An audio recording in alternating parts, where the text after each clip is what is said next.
On our 5th anniversary, I stood in the shadows of my grandmother's kitchen, watching my husband toast to a future with my own cousin.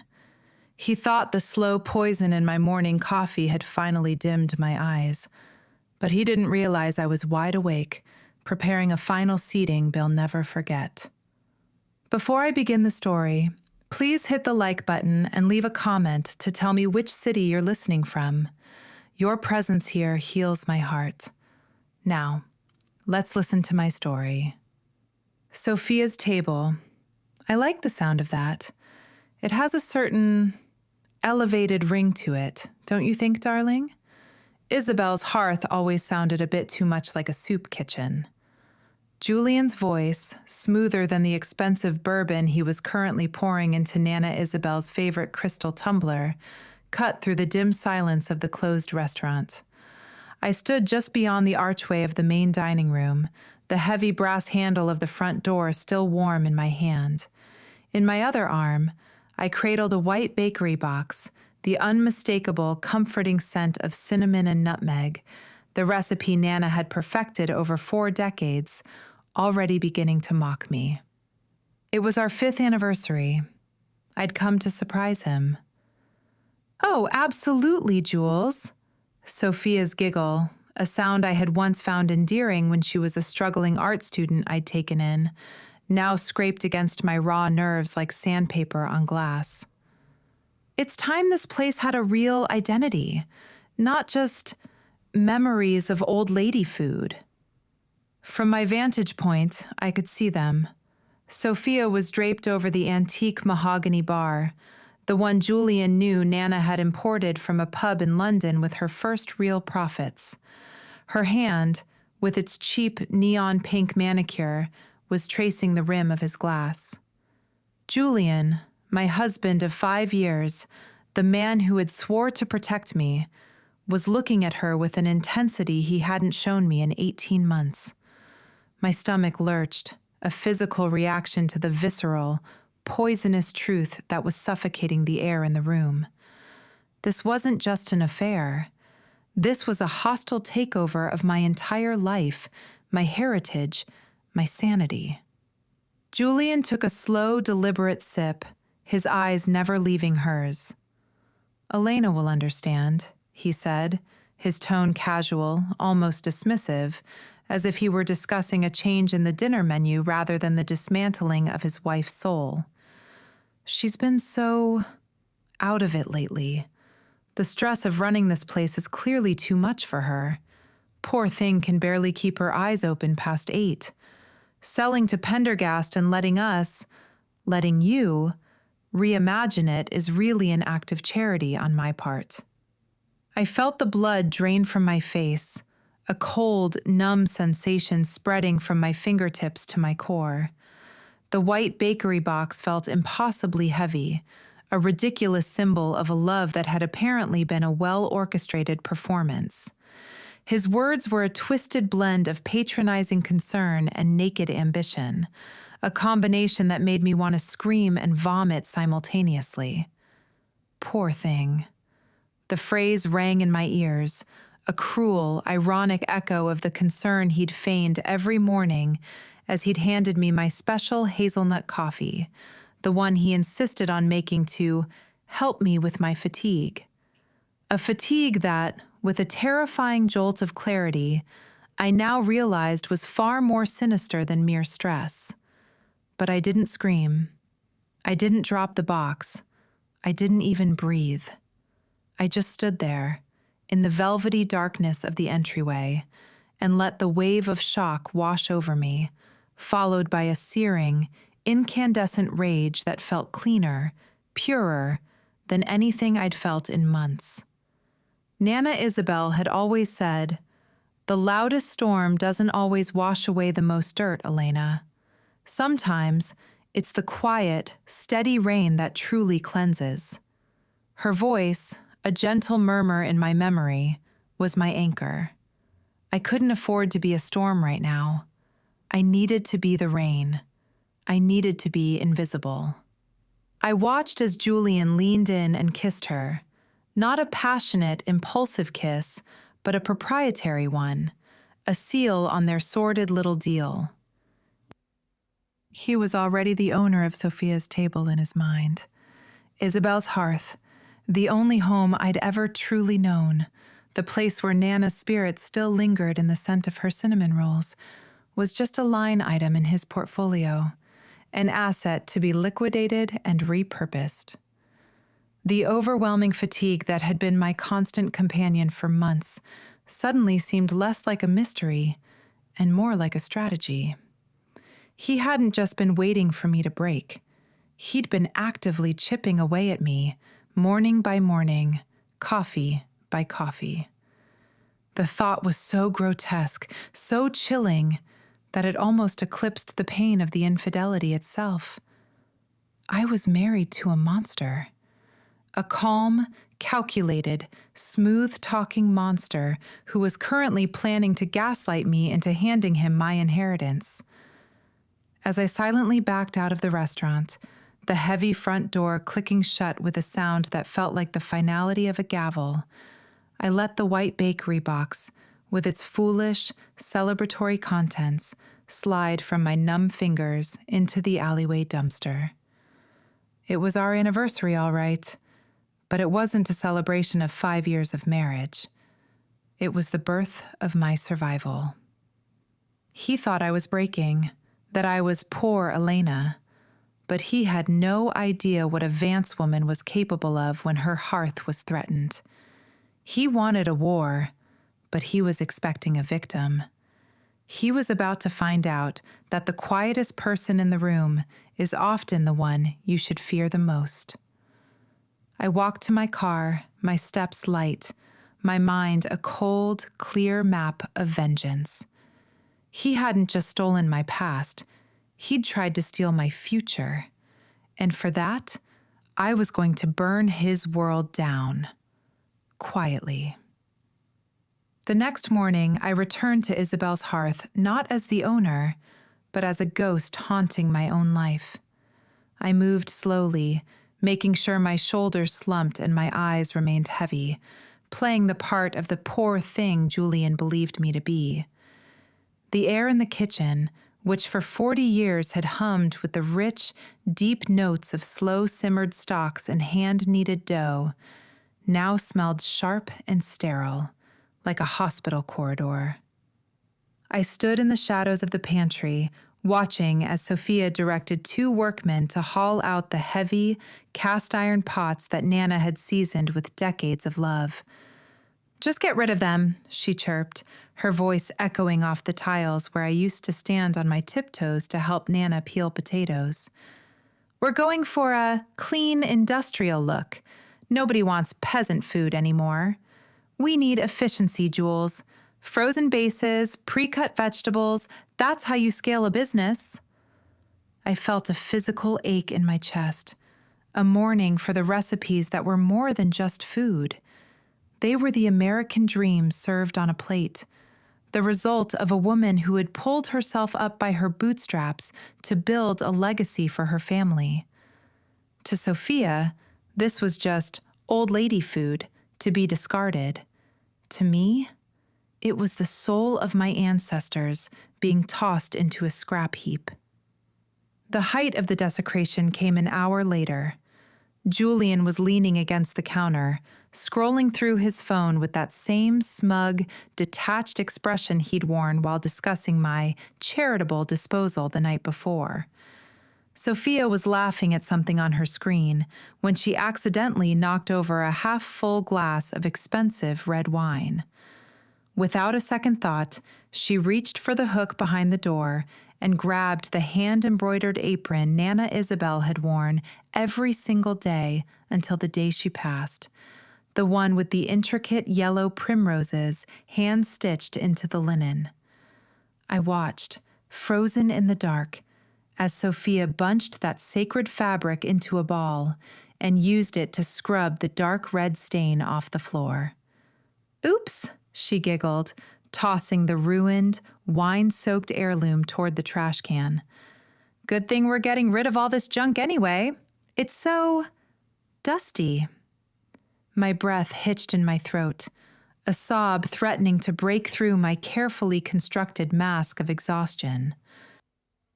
That apron wasn't junk. It was the sweat of a woman who worked 18-hour days so I could go to college. It was the grit and grace of a generation that understood the value of $1 and the sanctity of hard work. To see it used as a common rag by a girl who hadn't earned a single thing in her life was a betrayal that burned hotter than the infidelity itself. I forced myself to look away, to lean against the cool wall and take deep, shuddering breaths. I had to stay quiet. I had to let them believe they had won. Julian walked over then, his footsteps heavy and arrogant, and placed a hand on my shoulder in a gesture he probably thought was comforting. "Elena, darling, you look pale. Why don't you go back to the house? Sophia and I have everything under control here. You don't need to worry about the heavy lifting anymore." I looked up at him, my eyes purposely unfocused, letting a small, pathetic smile touch my lips. "You're right, Julian. I feel so tired lately. I don't know what's wrong with me." He patted my hand, a flicker of something dark and satisfied crossing his face. The look of a man who believed his medicine was working exactly as planned. "It's just age and stress, Elena. Go home, rest. I'll be back later to bring you your coffee." As I turned to leave, my gaze fell on the bottom shelf of the pantry, tucked behind a stack of industrial-sized cans of tomato paste that Sophia had already ordered. There, half hidden by shadows and dust, was Nana Isabel's original leather-bound cookbook. It was battered, its spine cracked and its pages stained with vanilla and tears, but it was still there. I remembered Nana's voice, raspy and wise, telling me that when the world gets too loud, the hearth is where you'll find the truth. Sophia had missed it in her rush to modernize the soul out of this building. I reached out, my fingers trembling as they brushed the cool, worn leather, and tucked it firmly under my arm. They thought they were clearing out the junk to make room for their greed, but they had left the only thing that mattered. As I walked out the back door into the crisp morning air, the weight of the book against my ribs felt like a shield. My sorrow was starting to crystallize into a cold, hard diamond of resolve. They wanted to turn Isabel's hearth into a sterile, soulless factory of lies. But Nana had always said that every recipe contains a secret ingredient. I climbed into my car, clutching the book to my chest, and for the first time in months, the fog in my brain seemed to lift just enough for me to see the path ahead. I wasn't just going to survive this. I was going to serve them a dish they would never forget. "Here's your coffee, Elena. Extra hazelnut, just the way you like it," Julian said, his voice a low, soothing purr as he set the porcelain cup on my nightstand. I watched him through half-closed lids, my breath shallow, practicing the rhythmic, labored inhalation of a woman whose heart was failing her. He stood there for a moment, the morning sun catching the sharp, arrogant line of his jaw, waiting with the patient stillness of a vulture. I gave a weak, trembling nod and reached for the cup, my fingers shaking just enough to satisfy his scrutiny. "Thank you, darling. You're so good to me," I whispered, the lie tasting more bitter than any chemical he could devise. As soon as the bedroom door clicked shut, I didn't take a sip. Instead, I moved with a sudden, silent precision that would have terrified him. I poured the steaming liquid into a small, airtight thermos I kept hidden beneath the floorboard under my vanity, replacing it with a splash of lukewarm water from my bedside carafe so the cup would appear used. I looked over at the potted fern Nana had given me years ago. Its once vibrant fronds were now a sickly, shriveled brown, where I had been watering it with Julian's morning offerings. It was a living testament to his slow-motion murder plot, a botanical record of my husband's treachery. 2 hours later, I was sitting in a nondescript office across from Claire Reed, a woman whose sharp, gray eyes held the weight of 20 years in the police department. She didn't offer me tea or platitudes. She offered me data. "The lab results came back, Elena," she said, sliding a folder across the desk with a clinical finality. "It's a digitalis derivative disguised by the heavy oils in the hazelnut syrup. In these doses, it doesn't kill you instantly. It just mimics the symptoms of chronic fatigue and heart failure in a woman of your age. It makes you look like you're slipping away, piece by piece." I felt a cold, intellectual satisfaction settle over me. The kind of clarity that only comes when the monster finally has a name. But Claire wasn't finished. We also pulled phone records for a Victor Krauss, a consultant Julian's been meeting with. He's a specialist in staged vehicular malfunctions. Julian isn't just waiting for the poison to work, Elena. He's planning a backup accident once you've signed the restaurant over to Arthur Pendergast.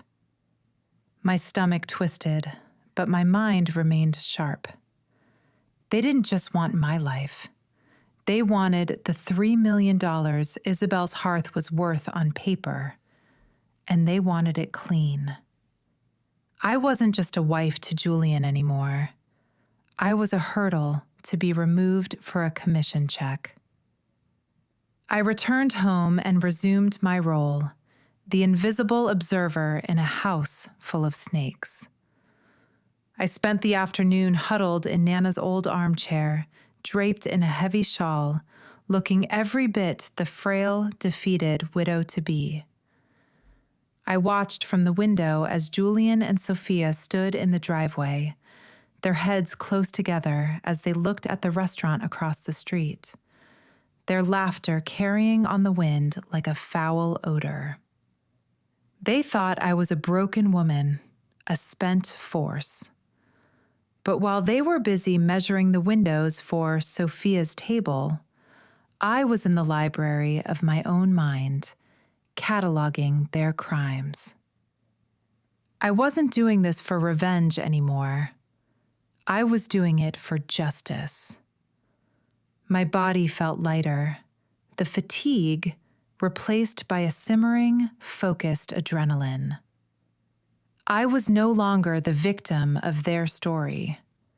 I was the architect of their downfall, and I was going to play the dying wife until the very moment I pulled the rug from under their feet.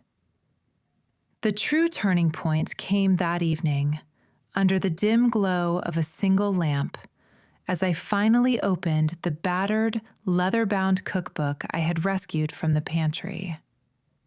I turned to the back, past the recipes for sourdough and summer stew, to a section Nana had simply labeled, "For a Rainy Day."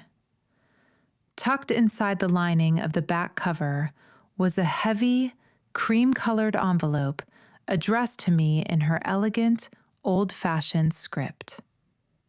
Inside was a notice from a private trust in Switzerland, established 40 years ago. "My dearest Elena," the letter began, "if you are reading this, it means the world has shown you its teeth. I saw the way that boy looked at your inheritance even then. Men like Julian don't love women. They love the foundations women build."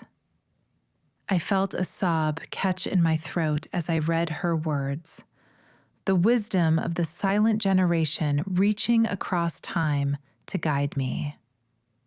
The notice confirmed a $500,000 trust fund, specifically earmarked for legal protection and recovery of assets in the event of family betrayal. I wasn't alone. Nana had anticipated this storm long before I had even met Julian. With that money, I didn't just have evidence, I had a war chest. I closed the book, the scent of old paper and cinnamon grounding me. The poor thing was gone. In her place stood a woman who knew exactly what her life was worth. And I was going to make sure Julian Thorne paid every cent of the interest. The ink on Nana's letter was still fresh in my mind when the front door chime echoed through the house, a sharp, intrusive sound that felt like a predator announcing its arrival. I tucked the leather-bound cookbook into the secret compartment of my vanity, smoothed my hair, and slumped my shoulders, letting the fragile Elena take center stage once more. Julian entered first, his face a practiced mask of somber concern, followed closely by Sophia, who was wearing a wrap dress that seemed strategically tight around her midsection. She didn't wait for an invitation. She marched into my sanctuary and sat on the edge of the chaise lounge, her hand resting with exaggerated tenderness on her stomach. "Elena, we didn't want to bring this to you while you're so unwell," Julian began, his voice dripping with that oily, patronizing sympathy that used to make me feel cared for, but now made my skin crawl. "But life has a way of moving forward, even when we aren't ready." Sophia leaned forward, her eyes bright with a predatory gleam she couldn't quite hide behind her fake tears. "I'm pregnant, Elena. It's Julian's. We went to the doctor yesterday and, well, it's a miracle, really." I felt a surge of laughter bubble up in my throat, a hysterical, sharp-edged thing that I had to choke back and transform into a ragged gasp of shock. Pregnant. The sheer, unadulterated gall of it was almost breathtaking. I looked at Julian, who was nodding with a grave, responsible expression, as if he were the hero of a tragic romance instead of a man trying to poison his wife for a real estate commission. "A baby?" I whispered, my voice thin and wavering, playing the role of the devastated, barren wife to perfection. "But we tried for years, Julian. You said it was just not in the cards for us." Julian sighed, a heavy, theatrical sound. "I know, Elena, and I feel terrible. But this child, it's a Vance. It carries Nana Isabel's blood through Sophia. We have to think about the future of the legacy. The restaurant shouldn't be sold to strangers. It should be Sophia's, so she can provide a home for this child, for our family's future." I watched Sophia's hand stroke her flat belly, her neon pink nails a garish contrast against her skin, and for a fleeting second, I almost felt sorry for her. She was so certain of her triumph, so convinced that her little lie would be the final blow that broke me. My mind flashed back to a sterile waiting room in 2019, a day Julian thought I'd forgotten. I had driven him to the clinic for what he told the neighbors was a minor hernia repair, but I had seen the discharge papers. Julian Thorne had undergone a vasectomy 5 years ago, a choice he'd made without telling me, ensuring that I would never have the children I so desperately craved while he enjoyed the freedom of a childless life. The baby Sophia was carrying, if there even was a baby, was mathematically, biologically impossible. She was trying to trap a man who had already trapped himself, and they were both trying to trap me in a web of lies so tangled they couldn't even see the holes in it. The legacy, I repeated, letting a tear roll down my cheek. You're right. Nana would want the hearth to stay with a Vance. Sophia practically vibrated with excitement, reaching into her designer bag to pull out a thick stack of legal documents. We had these drawn up to make it easy for you, Elena. It's a full transfer of Isabel's hearth to a new holding company, Sophia's Table LLC. It ensures the $3 million valuation stays in the family. You won't have to worry about the bills or the taxes anymore. You can just rest. Julian stepped closer, handing me a heavy gold pen, a gift I had bought him for our 3rd anniversary. Just sign here, darling, for the baby. Let's put all this stress behind us so you can focus on getting better. I took the pen, my hand trembling so violently that Julian had to steady my wrist. I looked at the lines of fine print, my eyes scanning the clauses not for the transfer details, but for the specific loopholes Claire and my new legal team had warned me about. This wasn't the real contract. I had spent the previous night meticulously creating a decoy that looked identical but contained a discovery clause that rendered the entire document null and void if any fraudulent medical claims were found to be the basis of the agreement. They were so blinded by their own arrogance, so convinced that poor, tired Elena was too far gone to read the fine print, that they didn't even notice I was signing my name with a flourish of hidden steel. There, I whispered, sliding the papers back to Sophia. It's done. For the child. Sophia snatched the papers like a starving animal, her face contorting into a mask of pure, ugly triumph. She didn't even try to comfort me anymore.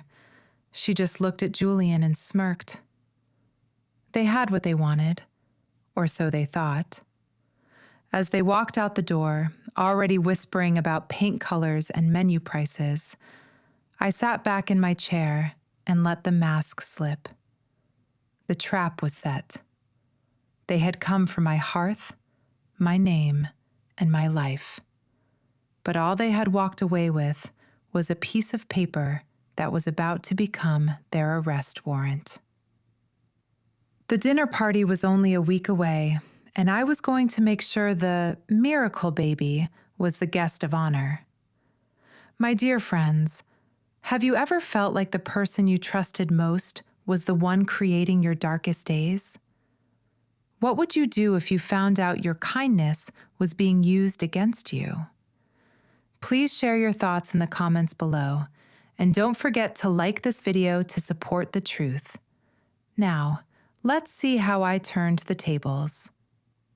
The silence that followed the click of the front door was heavy, vibrating with the echoes of Julian's feigned concern and Sophia's shrill, triumphant laughter. I sat in the dim light of my bedroom, the gold pen still resting on the vanity like a discarded weapon. For a moment, the weight of their combined cruelty felt like a physical pressure on my lungs, a reminder of how easily they thought they had erased me. But then, my eyes fell on the battered, leather-bound cookbook resting in the secret compartment. I reached for it, my fingers tracing the worn edges where Nana's hands had rested for 40 years. This wasn't just a collection of recipes.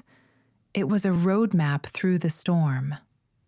I pulled out the heavy, cream-colored envelope Nana had tucked away 4 years ago, her elegant script a stark contrast to the cold, legalistic print of the documents I had just signed. As I broke the seal, the faint, lingering scent of dried lavender and vanilla wafted from the paper, a spectral embrace from the woman who had raised me. "My dearest Elena," the letter began, and I could almost hear her raspy, melodic voice in the quiet room. "If you are holding this, it means the wind has turned cold, and the man you chose has shown you the emptiness in his soul. I watched him at your wedding, Elena. I saw the way his eyes skipped over your smile to count the silver on the tables. I saw how he looked at this restaurant not as a home, but as a prize to be plucked. I felt a sob catch in my throat, not of grief, but of profound, bone-deep validation. Nana had seen it. She had known Julian's true nature before I had even allowed myself to whisper a doubt. She hadn't warned me then because she knew I needed to find my own strength, but she had built a fortress around me just in case I tripped. "Do not let the fire in the hearth luit down because of a toxic wind, my girl," she wrote, her words a rallying cry for the silent generation values she embodied. "A Vance woman does not break. She tempers herself in the heat. The money in the Swiss trust, that $500,000, is not for a rainy day, Elena. It is for the day you decide to burn the weeds out of your garden. Use it to hire the wolves you need to protect your sheep. Use it to remind that boy that you are the mistress of Isabel's hearth, and he is merely a guest who has overstayed his welcome." I wiped a stray tear from my cheek, the salt stinging but grounding me. Nana's foresight wasn't just about financial security. It was a spiritual inheritance of resilience and self-reliance. She was telling me that my life wasn't over.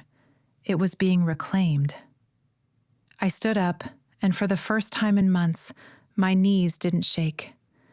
The artificial fatigue Julian had been brewing in my morning coffee felt like a distant memory, chased away by the incandescent heat of Nana's love and my own rising fury. I walked to the kitchen, the heart of the house, and looked at the sink where Sophia had tossed Nana's wine-stained apron. I picked it up, the fabric heavy and damp. With a slow, deliberate focus, I began to hand-scrub the red stains under the warm water. I didn't use the harsh chemicals Sophia preferred. I used the lemon and salt Nana had taught me to use for the toughest stains. As the wine bled away, revealing the delicate hand-stitched primroses underneath, I felt my own identity being restored. I wasn't poor, tired Elena. I wasn't a victim of a midlife crisis or a disposable wife. I was the guardian of a legacy that had survived world wars and depressions, and I certainly wasn't going to let it fall to a pair of amateurs like Julian and Sophia. By the time the apron was clean and hanging to dry, the sun was beginning to set, casting long golden shadows across the kitchen floor. I pulled out a fresh sheet of stationery and Nana's old fountain pen. It was time to plan the final menu for our 5th anniversary gala, the meal that would serve as the backdrop for their public undoing.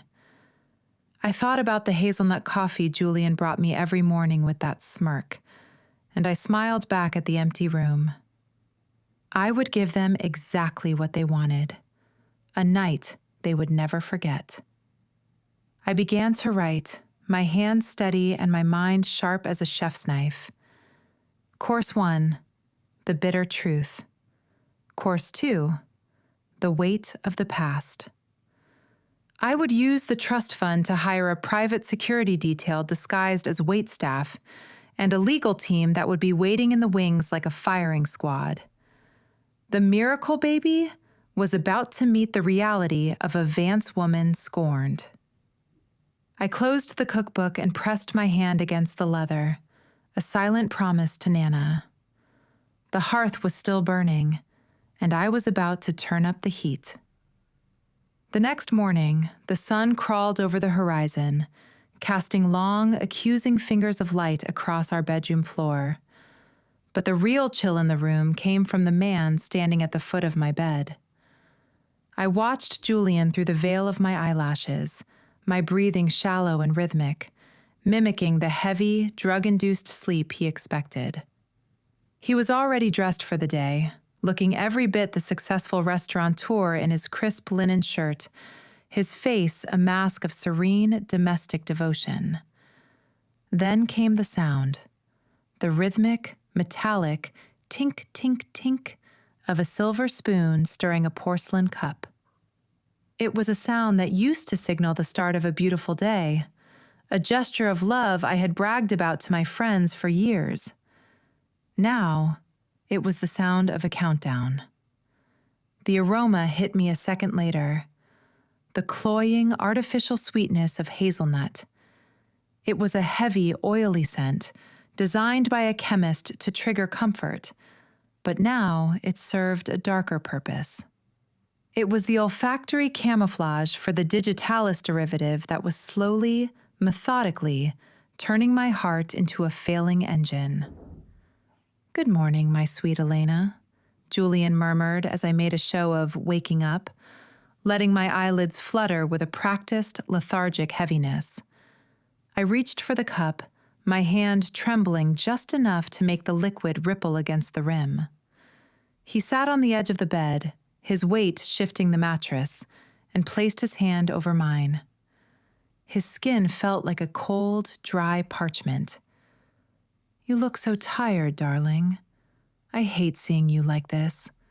Drink up. The hazelnut will give you a little boost."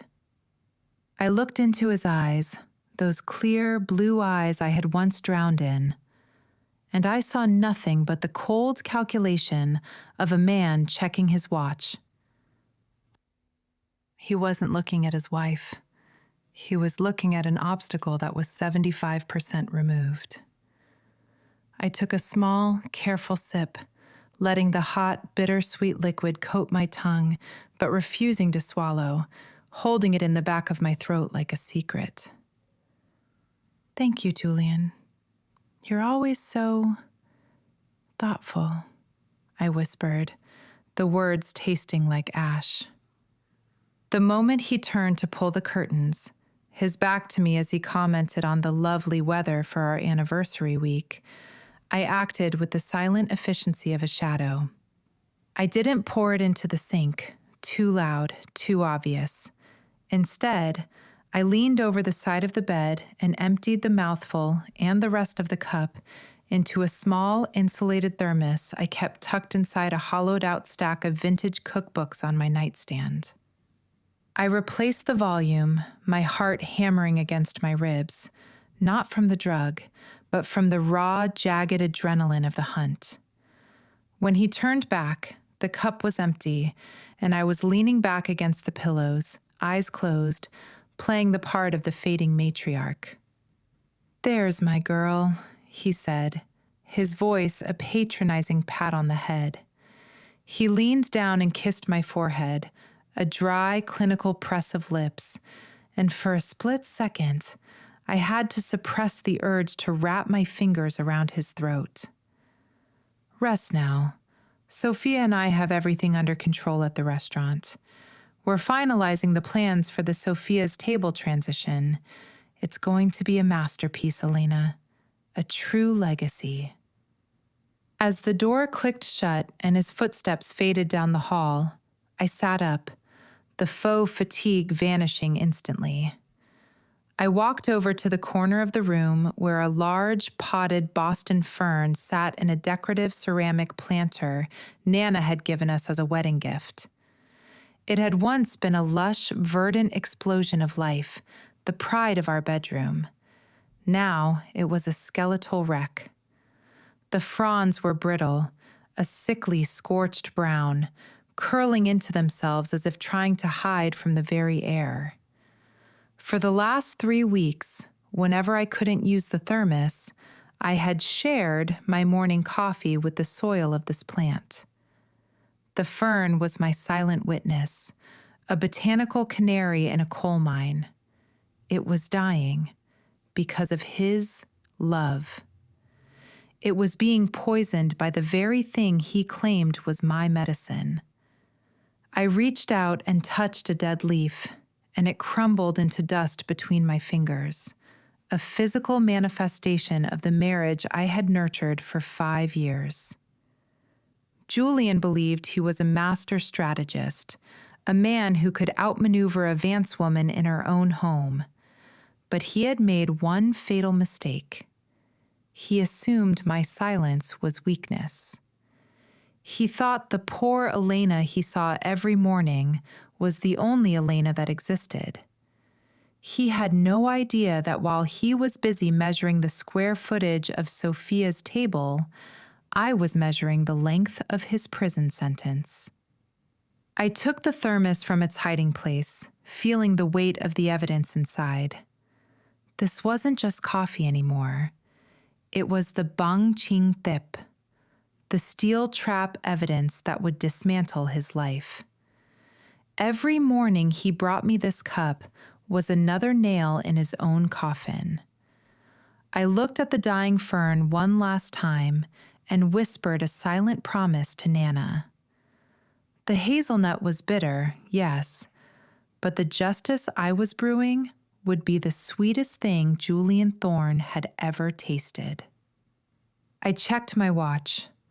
Claire would be waiting for the sample in 20 minutes. The dying wife had work to do.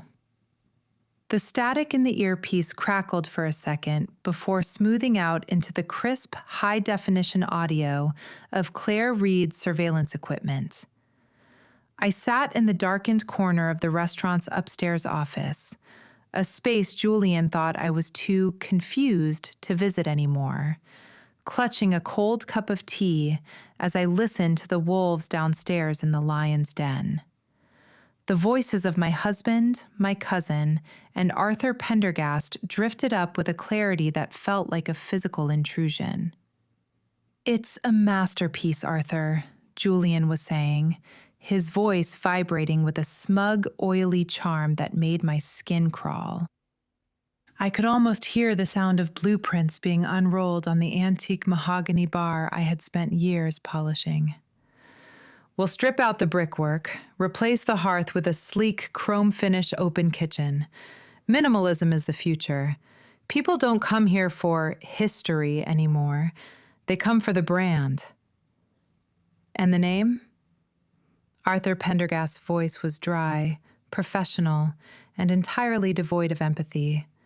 The sound of a man who viewed human lives as mere decimals on a balance sheet. "Sophia's Table," my cousin chirped, and the sheer, unadulterated vanity in her tone hit me like a slap. Isabel's hearth always felt so heavy, like a funeral parlor. And honestly, Julian, I don't know how people ate that split pea soup for 40 years. It's thick, outdated slop. My new menu will be light, trendy, and double the price. I closed my eyes, a sharp pang of grief lancing through me as I remembered Sophia as a crying teenager, the girl I had taken in, fed with that very soup, and put through culinary school with my own savings. To hear her file the legacy of the woman who had sheltered her was a betrayal that transcended mere greed. It was a desecration of the soul. Julian let out a short, dismissive laugh. "Well, the slop served its purpose. It built the equity we're about to cash in on. Now, about the timing, Arthur. Elena signed the preliminary transfer papers today." My heart skipped a beat, but I remained still, the silence of the deep anchoring me to the chair. "Good," Pendergast replied, the sound of a pen scratching against paper filling the silence. "The $3 million buyout is contingent on a clean title transition. I need her signature on the final deed before, well, before her health complicates the probate process. If she passes while the property is still in her name, the lawyers will tie this up for years. Julian's voice dropped an octave, becoming low and conspiratorial. Don't worry. The fatigue is progressing perfectly, and Kraus has already scouted the route for her next trip to the specialist. It's a winding road with very poor lighting. If we can get that final signature at the anniversary party, the accident can happen the following morning. You have the bonus ready? $250,000 in a private account, Julian, upon completion, Pendergast confirmed. I sat in the darkness, the headphones feeling like lead weights against my ears, as I recorded every word of their murderous transaction. They were discussing my death as if it were a routine business expense, a minor hurdle to be cleared for a commission check.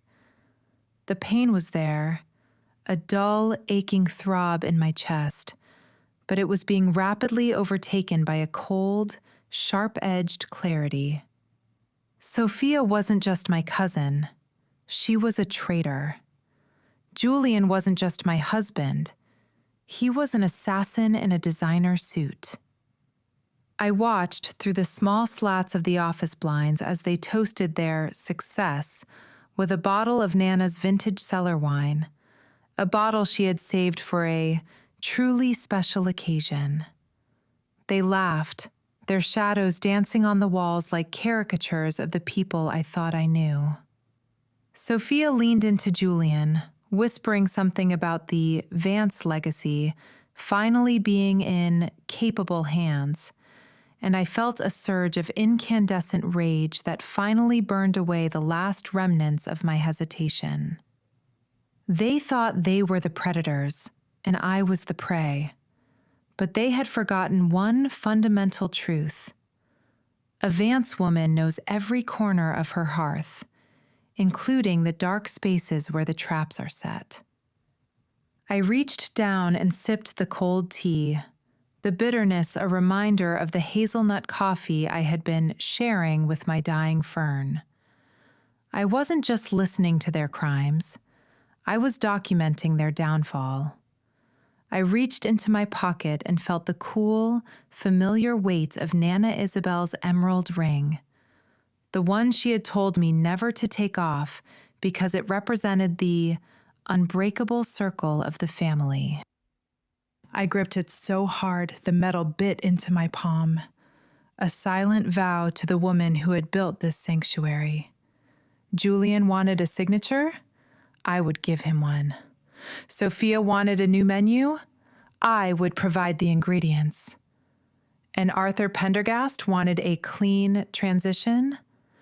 I would ensure it was the most public transition in the history of this town. As I switched off the recording device, the silence of the office felt different. It no longer felt like a hiding place. It felt like a command center. The 5-course anniversary dinner was less than 48 hours away, and I was going to make sure that the final dish served at Isabel's hearth was a masterpiece of cold, hard justice. Julian, I've been thinking, I said the next morning, my voice small and breathy, the perfect imitation of a flickering candle. We were in the kitchen, his kitchen, he thought, and I watched him over the rim of my empty coffee cup. Since our 5th anniversary is tomorrow and I've been feeling so precarious, I want to do one last grand dinner at the hearth, a private gala, just us, Sophia, and your new business partner, Mr. Pendergast. I want to celebrate the Sophia's table transition properly before I retire to rest. Julian paused, a piece of dry toast halfway to his mouth, and I saw the shark-like gleam of triumph ignite in his eyes. He thought this was my surrender, a final, pathetic whimper before I allowed him to sweep me into a nursing home or an early grave. That's a wonderful idea, Elena, he purred, his voice dripping with that artificial, oily sweetness. A celebration of the future. It's exactly what Nana would have wanted. I'll make sure Sophia handles the modern touches. I gave him a weak, grateful smile, a masterpiece of deception that hid the cold, predatory thrill racing through my veins. He had no idea he was agreeing to his own public execution. The moment he left to go prepare, I reached for my phone and dialed the number Claire had provided. The $500,000 from Nana's Swiss trust wasn't just a number on a ledger. It was a war chest. "Is the team ready?" I asked, my voice no longer trembling but sharp and resonant. On the other end, the lead attorney, a man whose reputation for corporate litigation made Pendergast look like a shoplifter, confirmed the plan. I wasn't just hiring lawyers. I was hiring wolves to protect my sheep, just as Nana had instructed in her letter. With a few clicks, I authorized the transfer for a private security detail, elite men who would be disguised as our waitstaff for the evening, and a forensic accountant who had already begun dismantling Julian's commission trail with Arthur Pendergast. I felt a profound sense of intellectual satisfaction, a clarity that only comes when you stop being the victim and start being the architect of justice. I spent the rest of the afternoon in the quiet solitude of Nana's sewing room, a place Sophia hadn't bothered to modernize yet. I sat by the window, the late afternoon sun spilling across my lap as I held the hand-embroidered apron Nana had worn for 40 years. It was still damp from my scrubbing, but the wine stains Sophia had so callously wiped on it were gone, replaced by the faint, clean scent of lemon and salt. I picked up a needle and a spool of silk thread that matched the yellow primroses perfectly. With every meticulous stitch, I wasn't just repairing a piece of linen. I was repairing the honor of the Vance name. This apron was a symbol of the American dream, the fruit of a woman who believed that hard work and integrity were the only currencies that mattered. As I mended the tiny tears Sophia had caused, I felt Nana's presence beside me, a steadying hand on my shoulder. I wasn't just poor Elena anymore. I was the matriarch of Isabel's hearth, and I was about to reclaim my kingdom. By the time the last stitch was tied, the apron looked as pristine as the day Nana first put it on.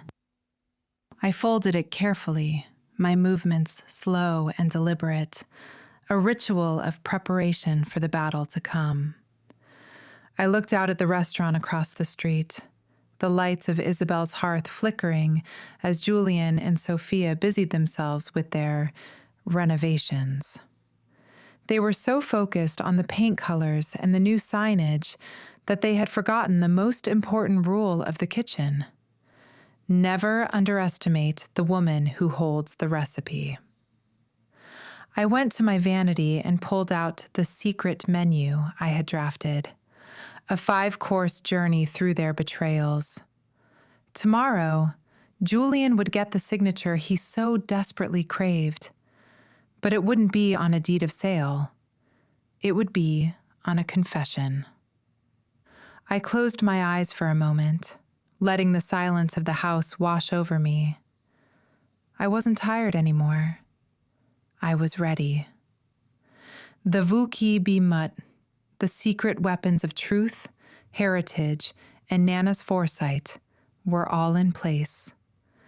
The stage was set, the guests were invited, and the final meal at Isabel's hearth was about to be served cold. The chandeliers at Isabel's hearth were dimmed to a warm amber glow, casting long, dancing shadows against the freshly polished mahogany that Julian and Sophia were so eager to replace. I stood at the top of the grand staircase, smoothing the skirts of my midnight blue silk gown, a dress that cost more than Julian's monthly consulting fees and perfectly hid the lean, hungry strength I had reclaimed over the past week. Below me, the 3 wolves were already gathered. Julian, looking smug in a tuxedo I had bought him. Sophia, draped in a flashy, tight-fitting sequins that screamed new money. And Arthur Pendergast, whose cold, calculating eyes were already measuring the room for his industrial overhaul. They looked up as I descended, their faces shifting into practiced masks of pity and false affection. "Elena, darling, you look radiant considering," Julian murmured, reaching for my hand with that same dry, clinical touch. I gave him a faint, ethereal smile, the kind a ghost might give to the person who murdered them. "It's a special night, Julian, our 5th anniversary. I wanted the hearth to see one last masterpiece before the transition." We moved to the center table, the only one set in the vast, quiet dining room. Standing around us were 6 men in crisp black tuxedos, moving with a silent, disciplined precision that was far too sharp for ordinary waitstaff. Julian didn't notice. He was too busy pouring a vintage Cabernet, his mind already on the $3 million commission check. "To the future," Arthur Pendergast toasted, his voice like dry gravel. "And to the legacy of Sophia's table," Sophia added, her neon pink nails tapping rhythmically against the crystal glass. I raised my glass but did not drink. "Tonight," I announced, my voice steady and resonant in the hallowed hall, "is a journey through 5 courses. Each one represents a milestone of our time together. I call it the menu of 5 sins."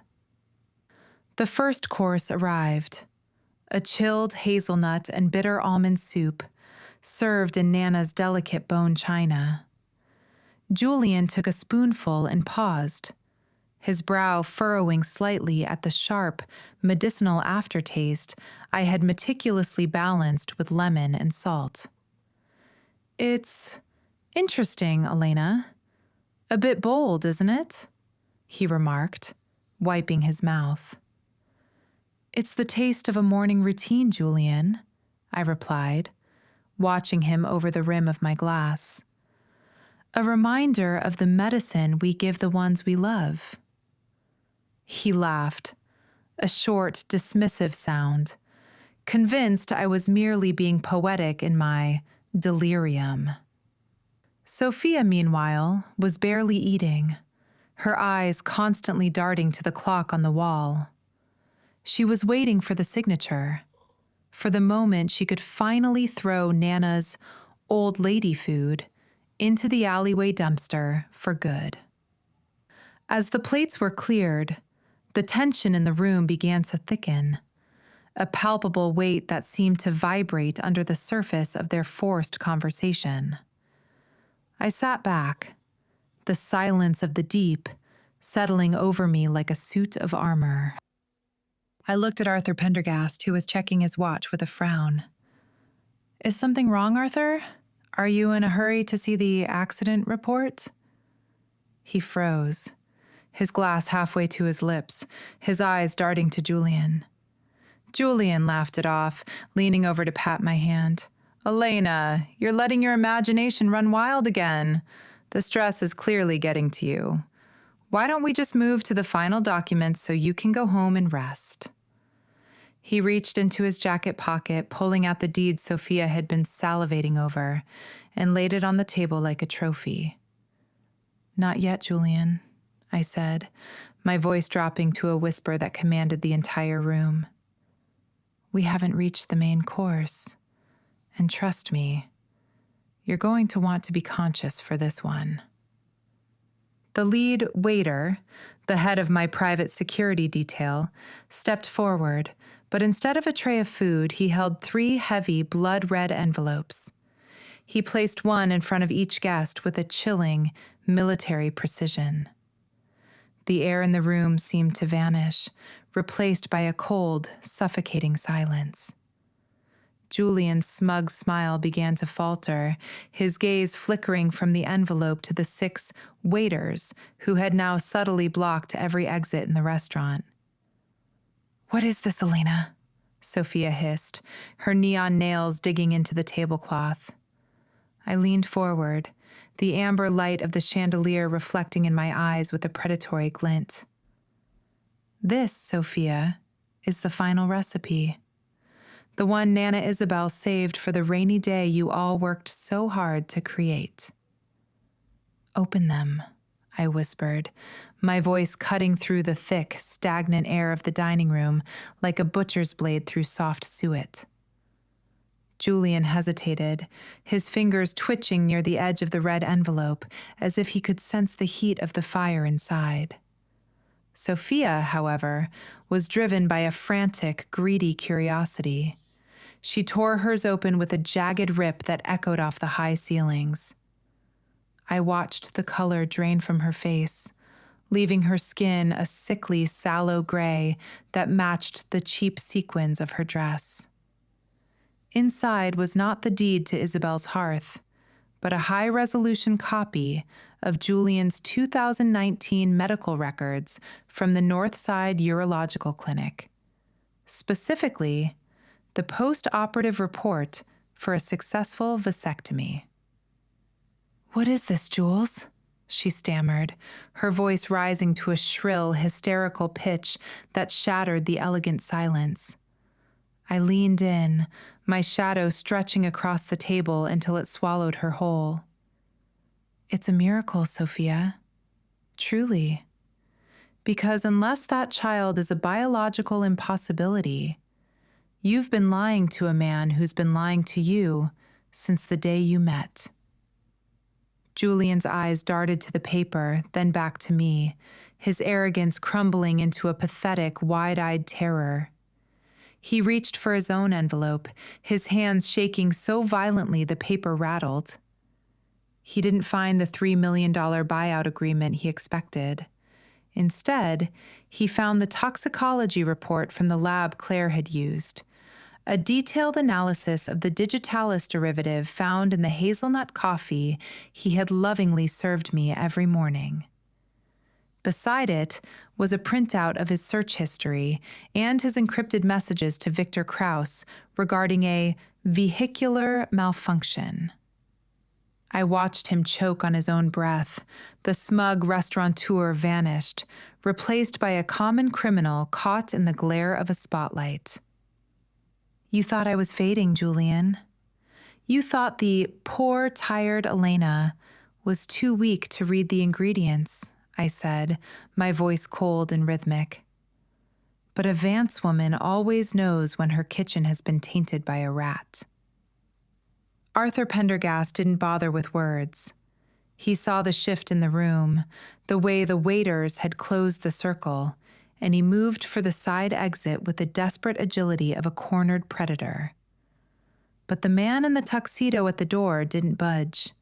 He simply stepped forward, flashing a badge that caught the amber light of the chandelier. Detective Claire Reed emerged from the shadows of the bar, her face a mask of professional satisfaction. "Sit down, Arthur.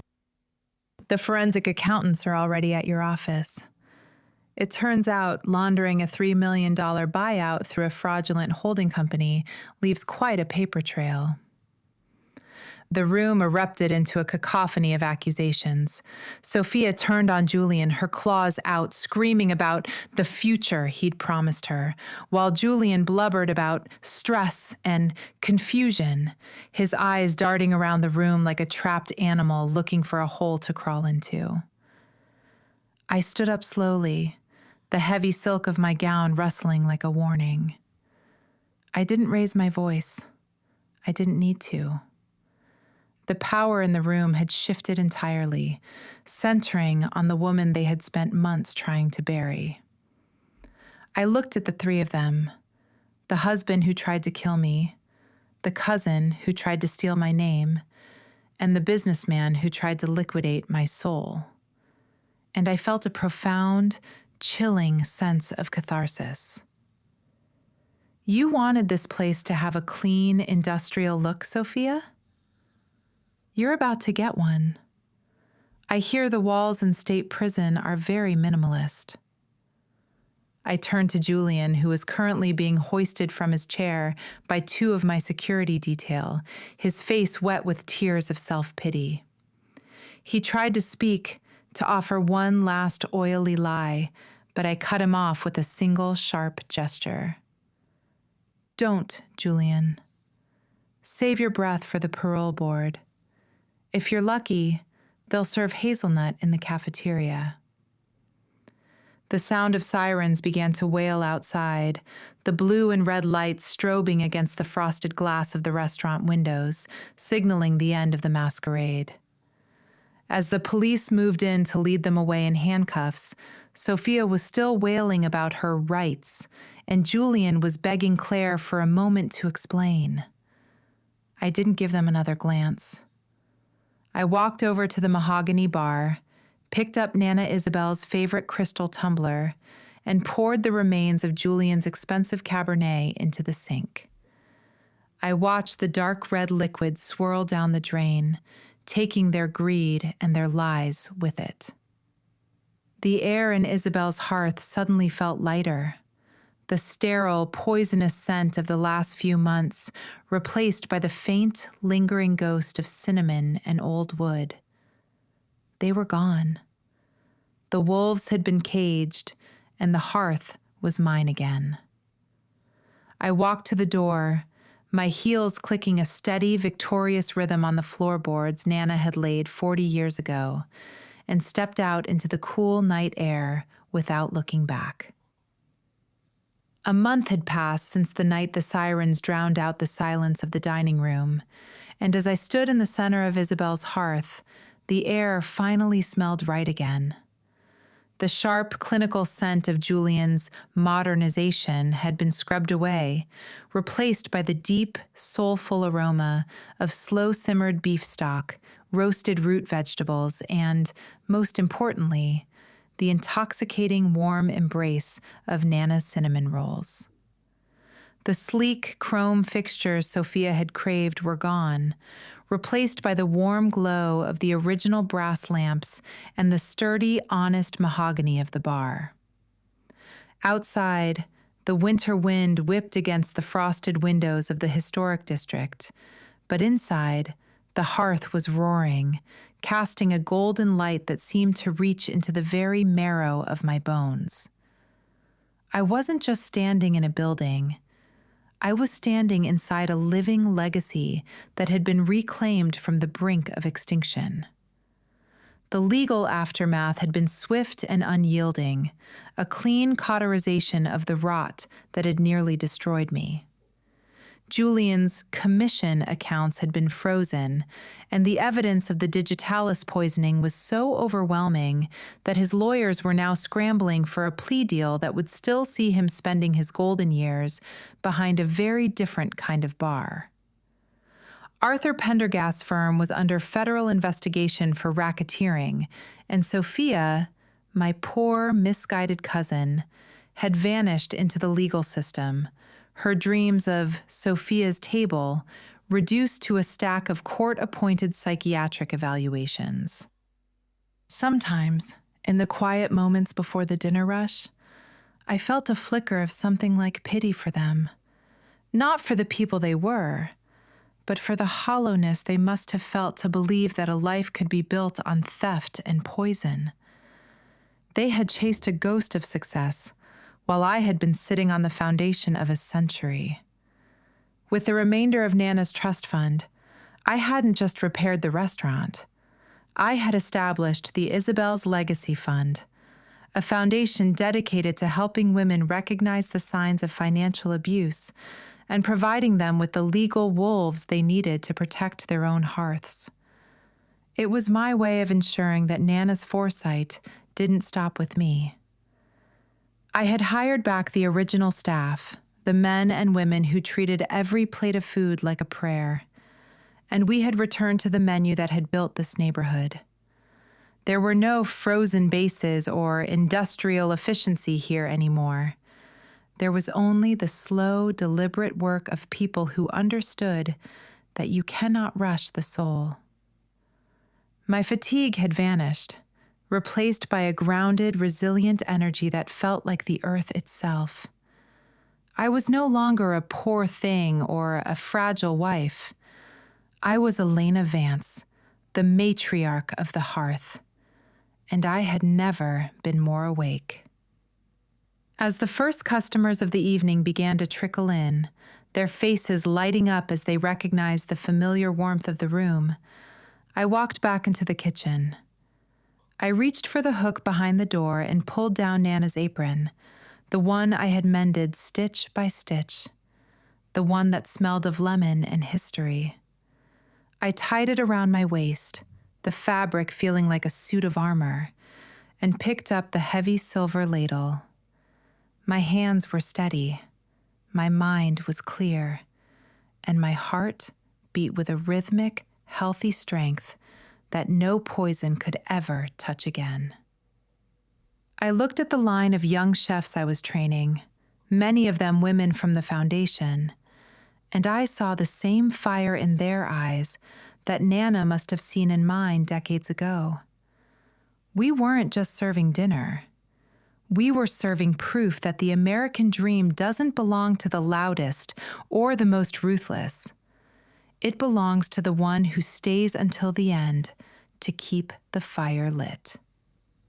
The evening rush began, a beautiful symphony of clinking glasses, laughter, and the steady hum of a community coming home.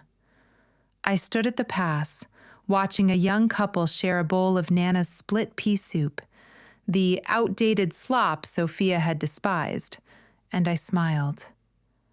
They didn't know the war that had been fought for that bowl of soup, and they didn't need to. All they needed to know was that it was warm, it was honest, and it would always be here. As the stars began to poke through the winter clouds outside, the lights of Isabel's hearth shone like a beacon in the darkness, a reminder that some fires are meant to burn forever.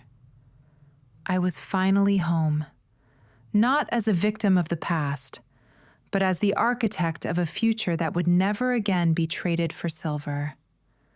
The hearth was hot, the recipes were true, and for the first time in my life, I knew exactly who I was meant to be. My dear friends, that night taught me that the most powerful ingredient in any recipe is integrity. They tried to take my home, my health, and my name, but they couldn't take the values Nana Isabel planted in my soul. If you are standing in a kitchen full of shadows right now, remember, you have the power to turn on the lights. Your legacy is worth fighting for, and your worth is not defined by those who fail to see it. How did you feel when the truth was finally served? Have you ever had to find the strength to protect your family's legacy? I'd love to read your stories of resilience in the comments. If Elena's journey touched your heart, please give this video a like, share it with a friend who needs a reminder of their own strength, and subscribe for more stories of justice and healing. Thank you for walking this path with me. Stay strong and keep your hearth burning.